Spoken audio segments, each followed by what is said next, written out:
to my home. Today we're gonna make a braided egg bread. This bread is so beautiful to look at. It is so delicious. An hour and 10 minutes and you'll have it on the table. It gives you time to make a soup or a spaghetti sauce or whatever meal you want this to accompany, or you can make it for the next day's breakfast, which you can smear Nutella on it or homemade jam or just butter. It is so delicious. I want to show you this recipe, so let's get started.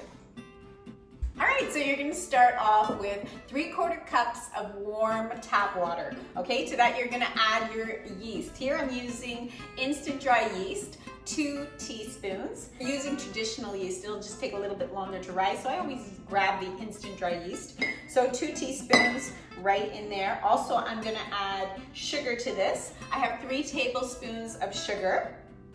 So pop that in there. I'm just gonna give that a little bit of a stir, and we'll give it a minute to rise. You can also tell at this time if there is movement, your yeast is good.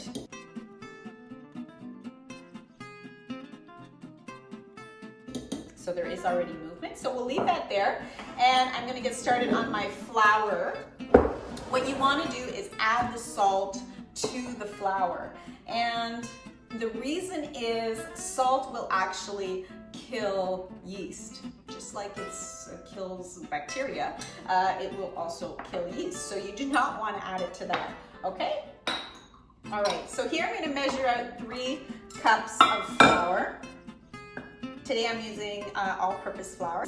If you want to make it whole wheat, I would suggest using like 2 cups all-purpose and 1 cup whole wheat. All right. If I'm choosing all-purpose flour, I'm going to choose an unbleached flour. There we go. It's a healthier alternative to the bleached. There we go. One last one. Now, if you've added a bit more or a bit less, don't worry about it. It's not even a big deal. Most of my recipes are don't worry about it. It's not a big deal. All right. That's how I roll. I'm not a precise cook. That's why I'm not a great baker. I'm an okay baker. I know my limitations. Let's just put it that way. All right, so we're gonna add our salt to this. And we'll give it a little bit of a stir. All right. To this recipe, we're gonna add 2 eggs. Now, 2 small eggs, I would say 1 large egg, but I like to, if you're using medium eggs, I use 1.5 eggs, but 2 small eggs is perfect. Because that's what my chickens are laying right now, little small eggs. All right, so 1 large egg. If you have a medium-sized eggs, 1.5 or 2 little wee eggs, like my chickens are laying. What you want to do is you want to give this a little stir because it's going to blend a lot easier. Okay, and add it to your flour mixture. And you're going to pour in 3 tablespoons of melted butter. Makes it so rich. Okay, and your yeast. Make sure you get all that sugar at the bottom. All right. So we'll give it a quick stir, and then we'll just knead it until it's nice and smooth. All right, so now that it's all mixed in together, I'm just gonna dump it out and begin working it with my hands. Get all that good stuff out of there. So you'll use the flour again. Flour your surface a little bit, and then just start working your dough. Hopefully we've all made bread at this point. During the pandemic, it seems like everybody's been baking and cooking, which is fantastic. I love to hear that. So we're just gonna knead this bread, which is what I'm doing is I'm pushing, turning it over, pushing it through, turning it. It's easier to see than to explain. There, you can already see it's coming together. It's a lot smoother than it was. I don't want you to add too much flour. I just want you to sprinkle every once in a while. Maybe 2-3 minutes. I'm also going to use the same bowl, so it makes it really simple, not very messy. Bring it back to me as I'm cleaning up my mess here. Let's get this all cleaned up. You can feel it getting smoother and smoother each time. All right, that's it. That's all I'm gonna do. It's got a little bounce, That's what you want, okay? So what I'm gonna do is I'm gonna add some olive oil to the inside of the bowl, which is really not that clean. It doesn't matter.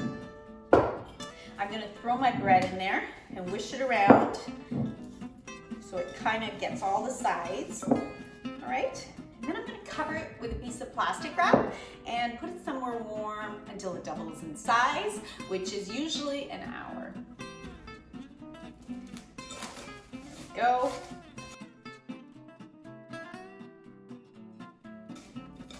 There we go, plastic wrap. You can also cover it if you'd like. I'm gonna put it over a heater and it'll double in size. Let's check it shortly. All right, so I just took this out of the oven. What I'd like to do is put it up to 100 or just get it warmed up a little bit, then shut it off and put it in a, cover it up in a towel and pop it in there for the hour. I find it really works a lot better. So it has doubled in size. Great. So I am actually right now putting my oven to 375 degrees. You want a nice hot oven. All right, so we're just gonna sprinkle with a little bit of flour. We're gonna dump our dough, a little sprinkle on the top, and we're just gonna pat it down. Very quickly, I'm going to take a knife and I'm gonna separate it into 3 parts. Okay?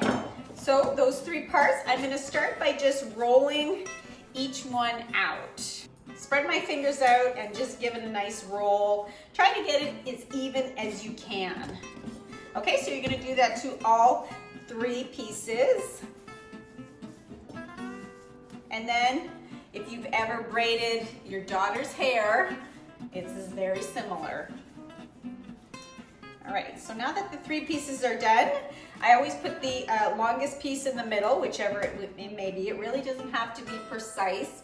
Like I said, nothing I do is perfect or precise, but always ends up pretty good. So just pinch the ends, and then you're just gonna start braiding it.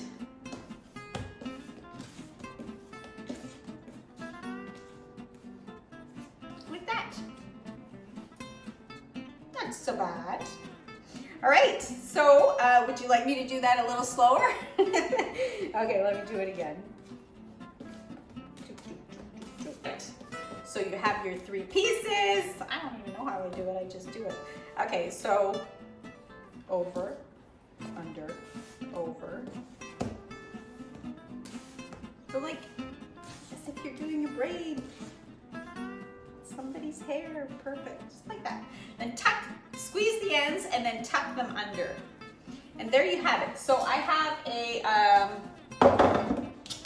this gummy thing here, but you can always use parchment paper. This used to be a nice light color, but I always cook everything so high.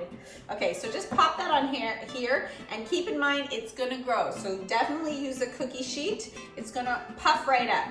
Okay, and also we are going to need some egg wash. Now, I have an egg here. I'm going to use just the yellow of the egg. I find it brings out a more vibrant bread, a really nice color. And I'm going to add a little bit of water. Just like you're making a regular egg wash, a little bit of water. Rather than using the whole egg, just use the egg yolk. See, I'm a messy cook. Now by the time the stove rings, tells me it's ready, I'm just gonna pop that right in the oven. I could let this rise again, but I never noticed that it makes a big difference. So I just pop it right in. As soon as I'm ready, it's go time. Give it a nice lather all over. So our oven is ready. It's hit 375. We're gonna leave it in the oven for about 15 minutes. As soon as it's golden brown, give it a watch. Obviously, there are some hotter ovens than others, but the goal is for it to be golden brown, double in size, and ready to go.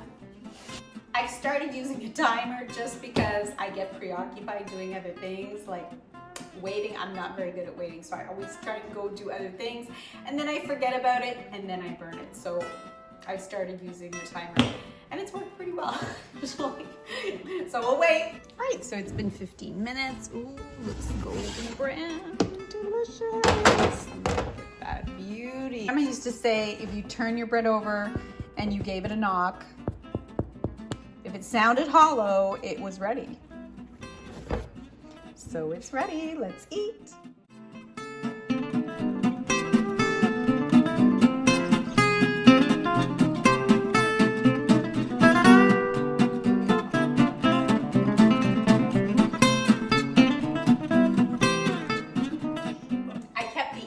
That is my favorite. This recipe is so rich and pillowy and delicious and with just the right amount of sweetness, almost like a brioche. And the richness, the yellow color is so delicious. It'll be good tomorrow, it'll be good the next day. It's not like a drying out kind of bread. It is delicious. Give it a try. Let me know your thoughts on it. Don't forget to subscribe so we can see each other next Wednesday. And have a great week. Cheers.